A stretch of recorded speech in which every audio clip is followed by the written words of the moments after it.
LAC पर भारतीय सेना के 20 सैनिक शहीद हुए हैं। सूत्रों के हवाले से यह बड़ी खबर।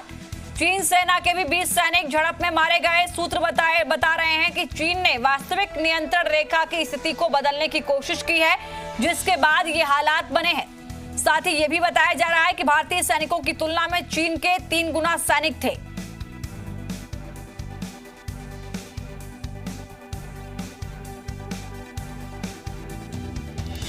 और हमारे सहयोगी कृष्ण मोहन शर्मा इस वक्त हमारे साथ जुड़े हैं।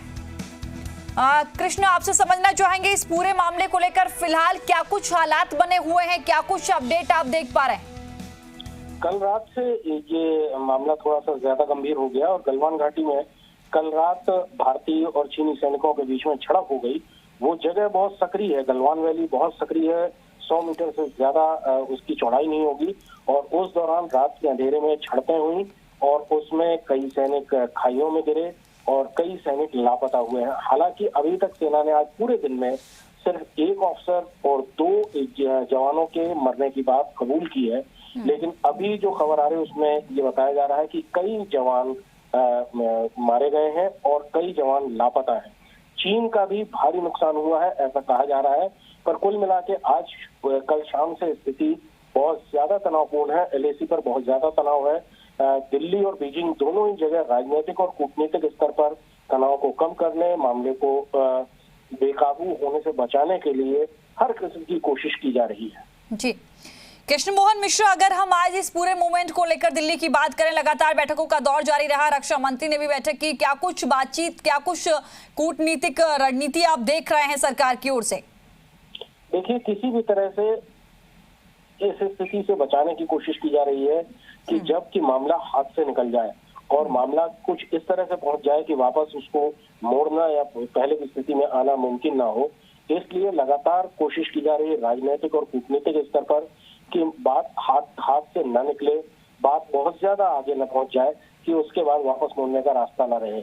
आज पूरे दिन दिल्ली में सेना और कूटनीतिक हलकों से और उसके अलावा विदेश मंत्रालय से, प्रधानमंत्री कार्यालय से लगातार दिन भर बातचीत होती रही और उन सारे लोगों की लगातार बीजिंग से भी बात होती रही, चीन के जो कूटनीतिक लोग हैं उनसे भी बातचीत होती रही। और लगातार जो सरकार और सेना की तरफ से कहा जा रहा है वो ये कहा जा रहा है कि बहुत जल्दी इस हालात को सुलझा लिया जाएगा, इस हालत को और ज्यादा बिगड़ने नहीं दिया जाएगा। लेकिन अभी की जो स्थिति है उसमें ये लग रहा है कि जो कल रात की झड़प थी उसमें जो घायल हैं, जो जख्मी हैं और जो मृतक हैं उनकी तादाद बढ़ सकती है। देखिए, इससे पहले कृष्ण मोहन देखा कि हमने चीन से भी बयान आया है विदेश मंत्रालय का। उनका कहना है कि भारत की तरफ से कुछ उकसाने की कोशिश हुई सेना की तरफ से, हालांकि बातचीत से मामला सुलझ जाएगा, हम कोशिश कर रहे हैं।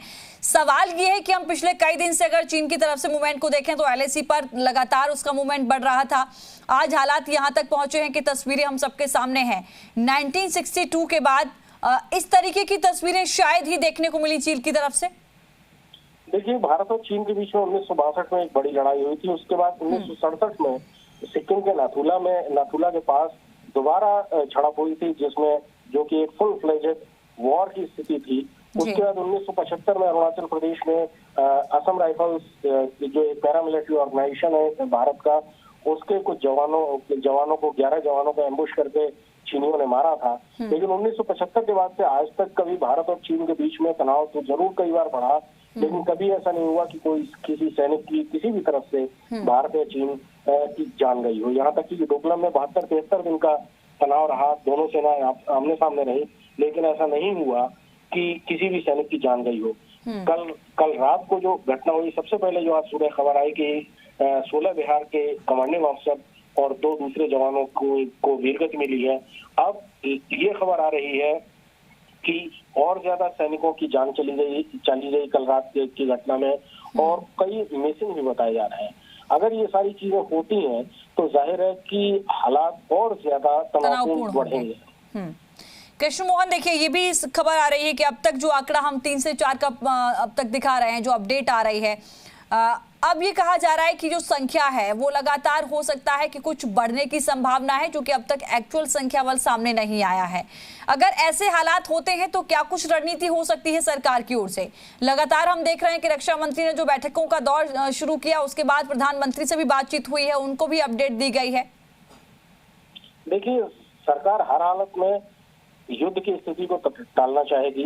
भारत और चीन दोनों की स्थिति ऐसी नहीं है कि लड़ाई अफोर्ड कर सकें। दोनों ही देशों की अर्थव्यवस्था बहुत नीचे जा रही है।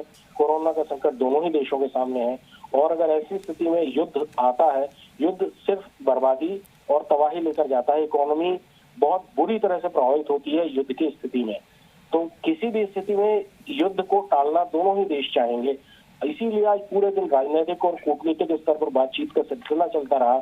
बहुत सारी चीजें हम देख रहे हैं कि रक्षा मंत्री के यहाँ शाम को CDS, सेनाध्यक्ष और उसके अलावा विदेश मंत्री भी पहुंचे थे। रक्षा मंत्री राजनाथ सिंह के यहाँ शाम तक वो बैठक चली थी।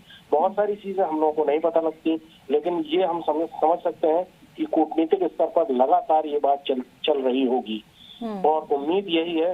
देखिए, सबसे बड़ी बात यह है कि युद्ध को टालना हर स्थिति में, हर सभ्यता के लिए जरूरी होता है। भारत और चीन दोनों ही बहुत पुरानी सभ्यताएं हैं, बहुत ही बड़े देश हैं। ऐसी स्थिति में अगर युद्ध होता है तो दोनों ही देशों के लिए बहुत ही ज्यादा बुरा होगा। इसलिए पहली जो प्राथमिकता होगी दोनों ही देशों के लिए, वो युद्ध को टालना होगी कि स्थिति इतनी न बिगड़ जाए कि उसको वापस लौटाना मुमकिन ना हो। बिल्कुल, बहुत शुक्रिया कृष्णमोहन मिश्रा, विस्तार से आपने जानकारी दी इस पूरे मामले को लेकर। बहुत शुक्रिया आपका। नजर बना के रखिए, अपडेट हम आपसे लेते रहेंगे। तो इस वक्त आपको ये बड़ी अपडेट बता दें, सूत्रों के हवाले से खबर आ रही है कि जो सैनिकों के शहीद होने की जो संख्या है उसमें उनकी संख्या बढ़ सकती है। चीन सीमा पर हिंसक झड़प को लेकर ये बड़ी अपडेट इस वक्त सामने आ रही है। सूत्रों के मुताबिक चीन के 40 से ज्यादा सैनिक मारे गए हैं। बड़ी खबर, इस वक्त मारे गए और गंभीर घायल चीनी सैनिकों की संख्या 43 है, ये खबर आ रही है। चीन सीमा पर हुई हिंसक झड़प को लेकर ये बड़ी अपडेट इस वक्त हम आपको बता रहे हैं। चीन के 40 से ज्यादा सैनिक मारे गए हैं। ANI के हवाले से ये खबर इस वक्त हम आपको दिखा रहे हैं। जो चीन की तरफ से सैनिक घायल हुए हैं उनकी संख्या 43 के आसपास बताई जा रही है, और जो चीन की तरफ से सैनिक मारे गए हैं उनकी संख्या लगभग 40 बताई जा रही है। ANI के हवाले से आई इस खबर को इस वक्त आप देख रहे हैं। हालांकि थोड़ी देर पहले जो अपडेट थी वो ये कि 3 से 4 सैनिक चीन की तरफ से भी मारे गए हैं और 3 से 4 सैनिक हिंदुस्तान की तरफ से भी शहीद हुए हैं। लेकिन इस वक्त जो बड़ी अपडेट है ANI के हवाले से वो ये है कि जो चीन की तरफ से सैनिकों के मरने वालों का जो आंकड़ा है वो 43 के आसपास पहुंचा है। घायलों का आंकड़ा और मरने वालों का आंकड़ा 40 के आसपास है। ये बड़ी अपडेट है। हालांकि वहां पर हालात तनावपूर्ण बताए जा रहे हैं। इस बीच पूरी कोशिशें, दिल्ली में बैठकों का दौर चल रहा है। रक्षा मंत्री विदेश मंत्री लगातार बैठक कर रहे हैं। प्रधानमंत्री को इस पूरे मामले को लेकर जानकारी भी दी गई है। और इस बीच आगे की क्या कुछ सरकार की कूटनीति रहेगी ये देखना होगा। चीन की तरफ से LAC पर लगातार पहले भी मूवमेंट देखे गए हैं, इससे पहले भी झड़प हुई, लेकिन इस तरीके की तस्वीरें 1975 के बाद पहली बार देख रहे हैं। 75 के बाद कभी भी इस तरीके की चीन की तरफ से कोई हरकत ऐसी नहीं दिखी जहां किसी भी सैनिक को कोई नुकसान हुआ हो।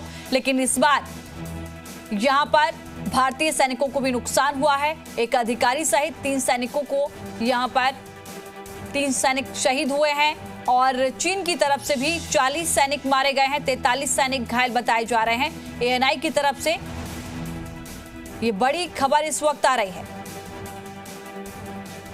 चीन सीमा पर हुई हिंसक झड़प को लेकर ये बड़ी अपडेट इस वक्त आपको बता रहे हैं। सूत्रों के मुताबिक